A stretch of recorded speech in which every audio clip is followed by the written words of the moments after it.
Say goodnight.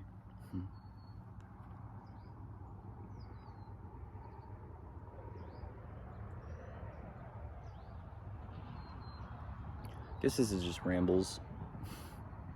Rambles of a kiddo. Rambles of a kiddo, because sometimes it just helps to vocalize, process kind of what's going on. First off, good morning, everybody. Welcome to a brand new day. The sun rises, regardless. The sun just keeps rising. And I think that's kind of the focus of gratitude right now. And this morning is that morning sun salutation. To know that regardless of what occurs in our life and in our reality, that the sun continues to rise and the birds continue to chirp. And I feel like that's the song to focus on right now through everything that's going on in our lives. Awakening, remembering, finding your voice, standing in your clarity as truth, standing as clarity in your truth. It's got its points and levels of uncomfortability as you're embodying more of your authenticity. Especially as you are allowing yourself to go into a very unfamiliar, unknown place and come back into being that student again in our own lives. Teachability brings humility. So when we remain teachable to the universe, and we gift ourselves the process of humility, but gift ourselves the process that is a point of progress in our own lives, we become better acquainted with the fact that there's this divine perfection in the pathway that we're all just trying to find what that is and how to view it and see it as such, as perfection, as God leading the way, and how we define this in our own lives as an experience, because we have the choice of definition of experience, right? It's as simple as going, I feel, I am, this is. And when we begin to insert verbiage into it, and create a framework, we are casting a spell into the framework, and that's how we remember the power of our magic and the power of creation, but being mindful of how we're doing that. Seems that opportunity is drawing closer, and the more closer opportunity arrives for all of us, there seems to be a sense of a stirring up or a trepidation of things to come, especially if you exist in the what if, trauma. For those that have been through trauma, you'll know exactly what I mean.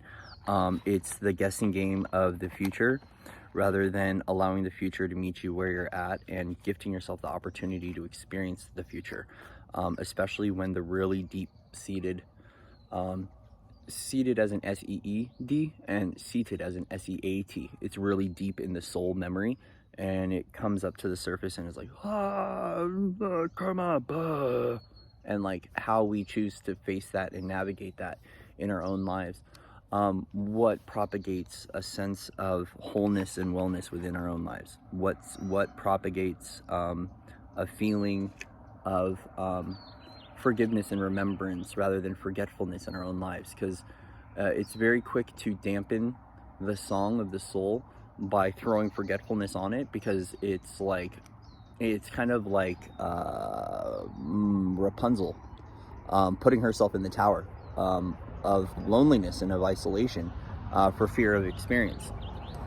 Now, granted, I've always said this, we are gifted with the opportunity to have experience in all shades, tones, hues, colors, bandwidths, and as we are shifting through our own progress and shifting into our own prophecy, our own divine will, that's what we need to keep into focus, is our divine will. our purpose and our pathway as it unfolds to us, it might feel uncomfortable at the next levels. I can agree with you on that one. It does at some level feel uncomfortable. It feels uncomfortable because it's new, it's foreign. And if you see yourself as like a foreign exchange student, you know, most foreign exchange students, when they go to a new country or they're in a new realm, they're gifted a guide. And sometimes understanding these guides, especially with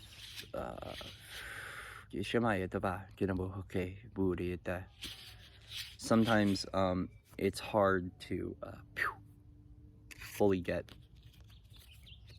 everything. Do we need to get everything though? Right? Like, do we need to get everything? And I'm hearing Get What You Give by the New Radicals. Wake up, kids, we've got the dreamer's disease. Does dreaming have to be a disease? Well, it is if we are not at ease. We are in dis-ease with our environment, with our reality, or better yet, if you're in dis-ease with your environment, your reality, at some level you are in dis-ease with yourself. You are disconnected from who you are. You are disconnected from self. And so conquering this requires the courage to surrender to nurture and the courage to surrender to nature. Regardless of if proof doesn't exist outside of you that you're okay, how can we be the living proof within the cellular memory to be okay?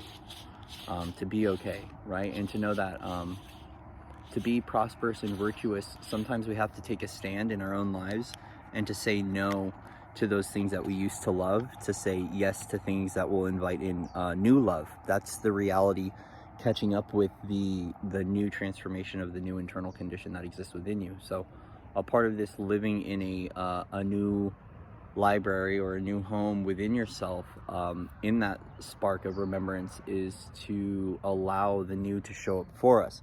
Now, when we are pursuing our goals, our visions, our dreams, there is no mistakes. Free will, freedom, free will, autonomy and sovereignty. And we have authority to have that.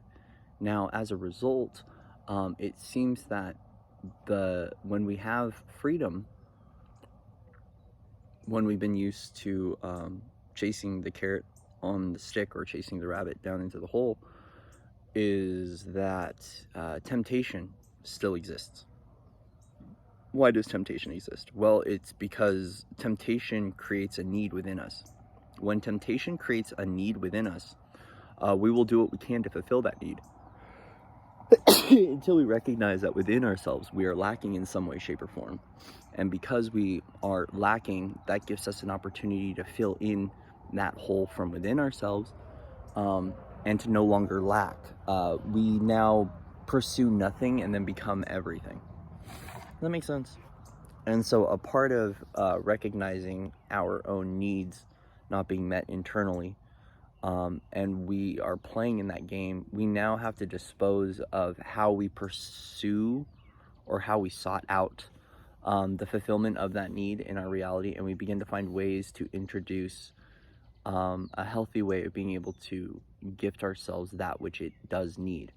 The human form, the body, the temple, it's catching up. It's catching up. It's catching up. And there are parts of us still, including the human identity, that holds on to programming, and the programming is what tells us what is what, who is who. It identifies with the form, and when we try to make sense, if the logic mind tries to make sense of the empty space or the liminal, or the invisible, it's trying to put formless into form. This is where we can box ourselves in. Okay, so interacting with consciousness, if we see it as just that, as a vibration, a hue, a bandwidth, we now interact with it without having to give it an archetypal functioning, an archetypal role. So there is a level of psychology with magic that occurs, or psychology that occurs, just it's the way that we shape our reality. And so a part of going formless is that sometimes we have to call in experiences that completely obliterate and break down the mold or molding of us to come back into a state of liquidity that opens up for a new level of movement and flow. Now, however the universe needs to, your universe, your God, your higher self, your consciousness needs to gift you that opportunity to break free, it will do however it so pleases and wishes to do so, because you are in constant coordination with your higher self. Now, the thing is that for some of us, we make things harder than it needs to be. That's one of my big identifying factors is like, why not just turn it up to level expert, right? And it's like, do we need level, like, why do I keep calling in level of expert, right? Like, why is that? There's something with the masculine identity of proving grounds, right? Like proving worth, proving power, proving strength, where it's interesting because I've talked about this before about initiations, where like we get to the end of the initiation and we're like, the whole time you were here. Like, the reason that we go through our trials, our tribulations, and our tests is to, like, I've always found it comes back to that recognition that, like, you don't really need the initiation or the test to remember all that you are all there, but sometimes that's what we need to fully remember, that we are there. It's it can, you know, sometimes that could be a cool breeze on the face to remember that your senses are here, and that you're awakening your senses. Sometimes it's the song of a bird, the laughter of a child, and sometimes it's hearing our own internal torture, right? Sometimes it's hearing all the pains that we hold on to, that get louder and louder and louder in volume until we gift ourselves an opportunity to feel fully that which we need to feel. Here's a cardinal. Hi, cardinal. Hi. Hi. And I feel like now is not a time to be in the mind. Now is the time to be observant with the present, which that's the gift. If you are the present and you are the gift, are you going to allow people, places, things, situations to ruin your birthday party, you know? And it's like, it's my party, I'll cry if I want to, right? And it's not from a level of selfishness. It's just like a reclamation of your value, a reclamation of your inheritance is who you are at a soul, higher self level, and how that shines outward into the reality. And a part of that cosmic play and cosmic orchestration is coming back into a remembrance within ourselves that, hey, like, I am valuable. And because I'm valuable and I know my worth, even if you can't like define it by logic, right? Like, if you are to toss out all reason and all logic and just go, I'm valuable, right? Playing in that value, that level of value of self, you're now not going to allow anyone else to afford the opportunity to come in and to spoil your gifts, right? To not spoil who you are, because you are the gift, like, you are that present.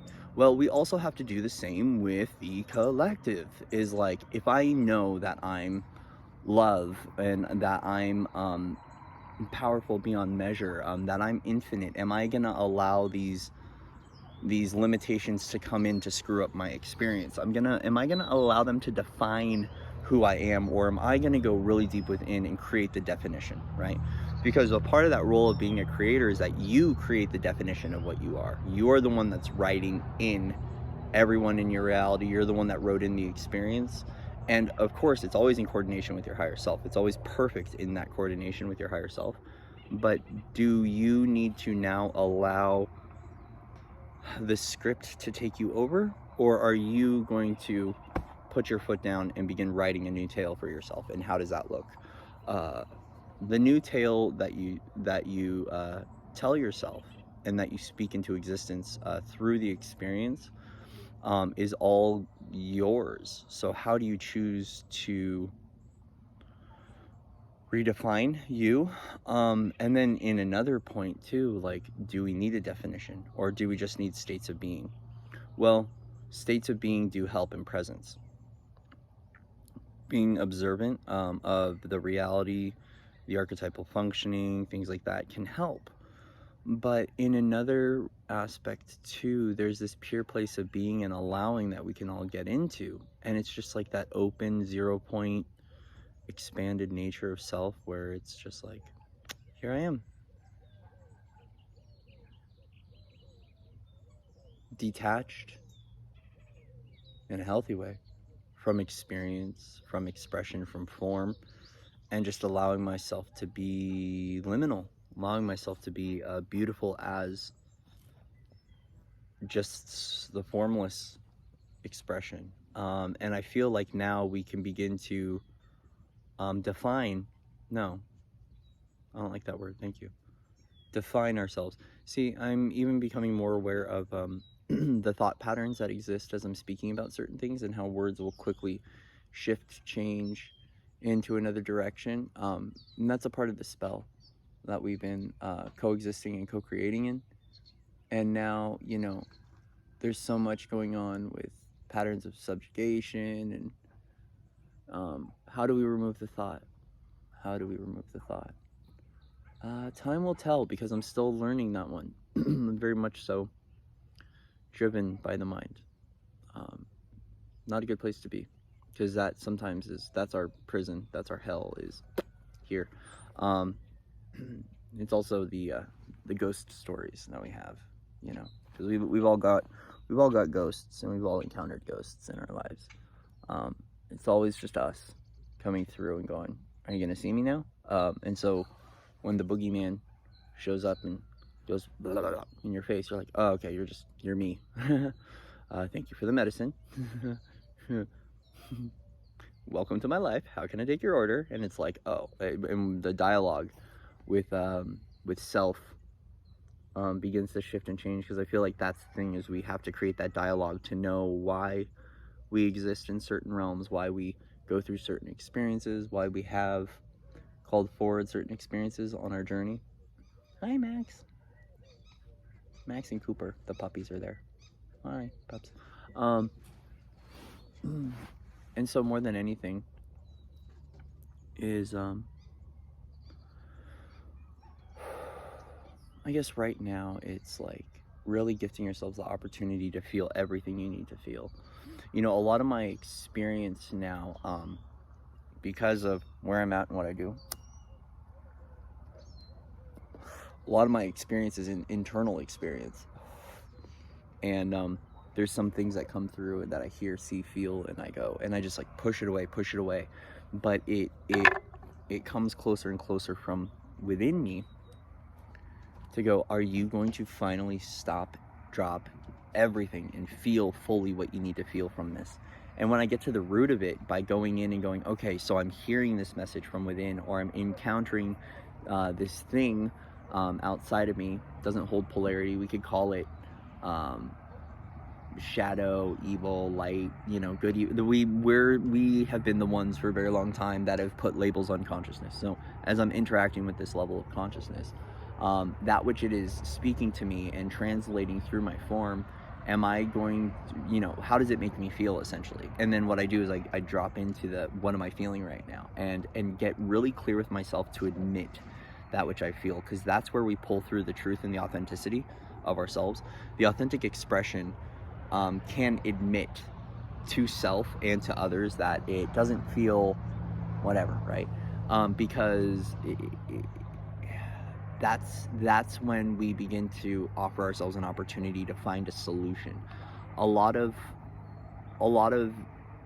our greatest troubles, I feel like, are that we hold on to our problem and we don't give up the problem to offer in a solution. Because when we hold in a problem, what we're doing is we're constantly seeding, feeding, and remembering the problem rather than letting it go. Because when we let go of the problem, we offer in an invitation of a solution.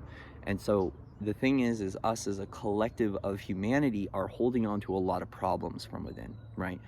we see problems, we hear problems, right? And then we expect, and I'm speaking at a collective level, we expect someone else to have the solution, rather than going into that internal guidance of the solution. Now, a part of this is that sometimes, like, my internal guidance right now has kind of put this foot down where it's like, I'm not going to make this easier on you right now. Like, you gotta feel fully, go through what you gotta go through, to bring comfort, ease, and joy back into your life.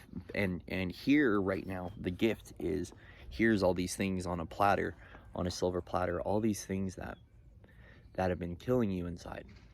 Emotions, stuck emotions, so many other programs and things like that, and as a result, now that you see them in a kind of unconventional way, because I needed to get the hint, stubborn, strong like bull. No, you're not. Ow, that one hurt. Humility, that's how we bring humility, is that we were given this platter. We can call it a poo-poo platter, and it's our shit, and it goes, can you take a bite of this? And to then know that deep within you exists this realm, this design, this blueprint, and what can you do to forgive yourself for having this? Take responsibility, own that it's yours, and then properly dispose of it in a way. It's like, how can you do your own internal cleanup to get rid of this? Admission of the problem to yourself will invite in the opportunity to feel the problem fully, which allows it to dispel from our body, mind, field life, and then we gift ourselves the invitation of a solution. The solution. I find that it always comes back to love, or it comes back to a place of remembrance. It comes back to a place of forgiveness, whatever you want to call it. It just comes back to love. And then the song comes through, how does it feel to be loved, right? How does it feel to be so loved by your universe that your universe will get you to go through the solution however you need to? Now, sometimes it's a firm smack upside the head, and sometimes it's a nice, cozy, angelic hug, and sometimes it's a blanket wrapped around your shoulders. Sometimes it's a friend coming up, patting you on the back and going, everything's okay, right? Sometimes it's an experience that scares the living daylights out of you, right? Now, if we can come back to gratitude and saying, thank you for gifting me this experience, and we can see the gift in it, the sooner we can pull out of that situation, retrieve our nugget of gold or our alchemy from it, so then we can get back into our pathway.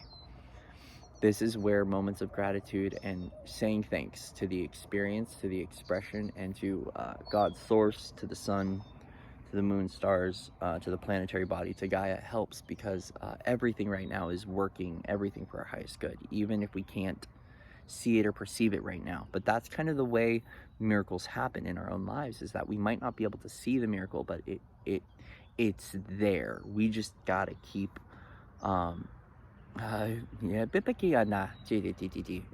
says it, we got to keep trudging the road of happy destiny, right? But there's a difference. The walk doesn't have to be sludgy and trudgy.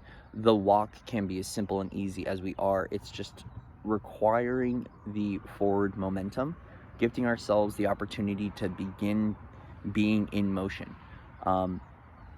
In motion, emotion, in motion, right? It's an external and an internal motion that's required, and the internal is what makes the choice to start the motion, and then the external catches up to it. So the consciousness says, I will, or I am, and then the body catches up in all ways, shapes, and forms. So forward momentum in any level or pathway of our journey, it requires the inner choice, the inner command to say, I will, and then the body says, so mote it be. And that's the thing, is it's about right now the consciousness catching up to the body, because the consciousness is saying yes, but the body is saying no. If the body says no, it's because there's something blocking you within the body to allow that experience to happen. That's where we have to go in and begin to be gentle with the form again, to be gentle with the human as the consciousness is coming back online into the body, and it's expanding through all our cells and rewriting us to become that of the divine human. Right? Expression, helps in this. That's why I express on here. Expression, vulnerability, making the choice and the conscious decision to begin acting in your highest, because that's what opens up the activation. So I'm not saying acting as in playing a role, right? I'm not saying acting as in faking yourself, but it's about taking action in your life to begin forward momentum, whatever that might be or perceived, right? Sometimes it's just daily little actions that build up to the greater goal, that build up to the greater courage. Sometimes it's a giant leap into the unknown. Either way, as long as you gift yourselves the opportunity to continue to be in motion, we are now breaking out of stasis and coming into evolution. We're now evolving. We're evolving the skin, we're evolving the flesh suit. And I find that it is the soul higher self that's like, yeah, you should, and it's the flesh suit that's like, no, I don't want to. And then the archetypal role that we hold in the cellular body and in the mind. And that's why it's important for all of us to work with our things like our limbic system, our big ones with this. It's what holds the holographic memory or the imprint of the pains of storylines. The limbic system and our cellular memory is what holds on to the I see snake and snake makes me feel, thank you epigenetics, you screwy bastard. Thank you to 2-strand DNA, you friggin' bleh. And so right now the universe wants us to reshape and to refocus our reality. And how do we reshape and refocus? We commence movement in our life. Sometimes it feels like a stretch to do that, but what we do is we gift ourselves an opportunity to let go more and more and more, surrender more and more to the higher self, surrender to God, surrender to the universe. And it's interesting because there was just an archetype right when I was saying God, it went to the polar opposite, and I heard it in my mind, and it's like, no, it's not what I mean, but like that's the part of me that I'm working with. We got two sides of a coin playing inside right now, and how do we get those pieces to merge and to fit together into one harmonized, unified state? Gifting it some love, and gifting it the opportunity to be what it is without having to attach polarity or a framework onto it. And I know that that's the experience I'm having of integrating shadow, is that it's like, oh no, do I dare say that? And we're all right now integrating a lot of pieces of shadow to come back into greater harmony and unity with self. That's a part of when we yeah,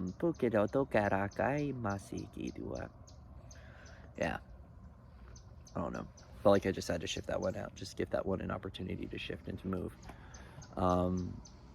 Yeah, so experientially right now, it's interesting because not a lot is happening, but so much is happening all at the same time, and it's like we're kind of at a convergence or a crossroads in every now moment of choice, and how we're gonna go, where we're gonna go, where the fluid motion is moving to, and right now is just kind of like a time to be with it, but also to begin taking the action steps we need towards achieving that which we're here to do, which is the purpose, the pathway, the mission, right? And it doesn't have to be a shikirokai. It doesn't have to be a struggle. It doesn't have to be difficult. We're the ones that make it difficult. We're the ones that make it the struggle. Because at some level, we might still think that struggle provides something. It doesn't. It just provides a ow, and then we gotta mend the boo-boo. But sometimes kiddos need boo-boos. Sometimes the kiddos just, they need to soften up and relax a little bit. And I feel like that's the biggest message. Even saying it, my body just like dropped a lot of weight. And that's what I feel like it needs to do, is we need to drop the weight. We need to drop the burdens of others, drop the burdens of the family, drop the burdens of the world, drop all the weight, because no man is an island and we're not meant to carry other people's shit. Why are we doing this? I don't know. Why did we sign up for this? I have no idea. But we did. We did.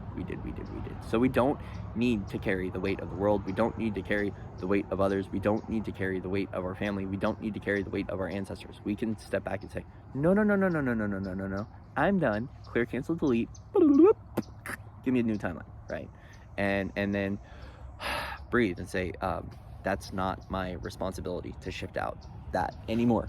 It's not. Lesson learned, all done, clear, cancel, delete, and let's now refresh and renew to come in anew now, because we have to be new. We're pioneering now. We're pioneering, and when you're an explorer like that, you are a pioneer.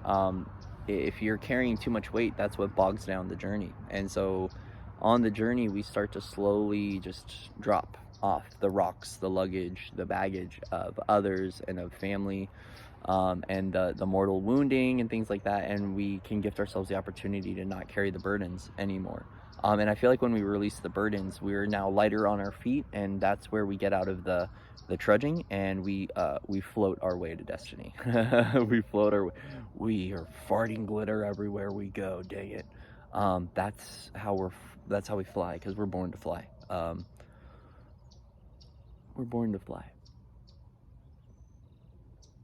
We're born to fly. So anyways, I have no idea what I just talked about.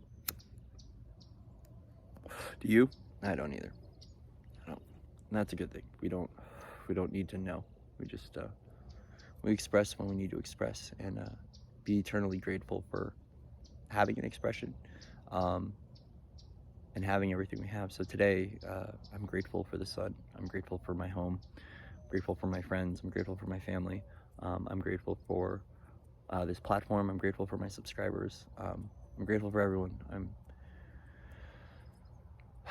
grateful for the experience, and I need to keep reminding myself that, so I can begin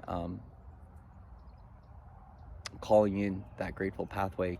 I'm just continually depositing my focus into that pathway that feels the best, because I'm a feeling being, and it's a part of my right to have that good feeling journey. So for you as well. All right. So it's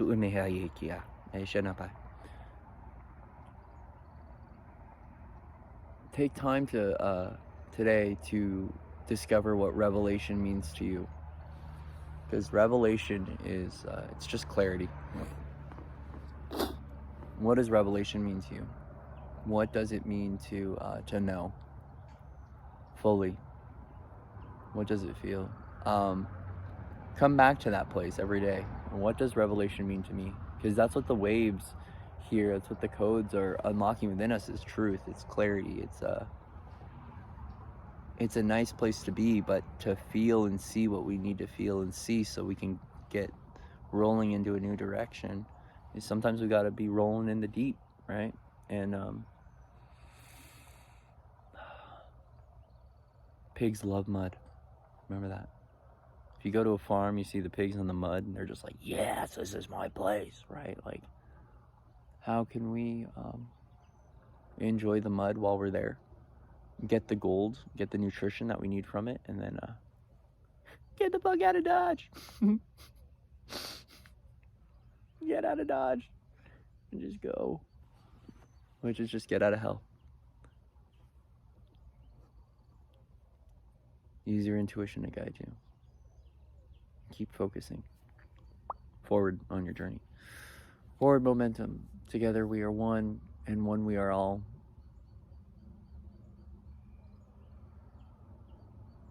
And we're here. Okay? I love you guys. Much love and respect to everyone out there. Thank you for subscribing, liking, donating, sharing, commenting, all those beautiful things. Thank you for being here, for being yourself.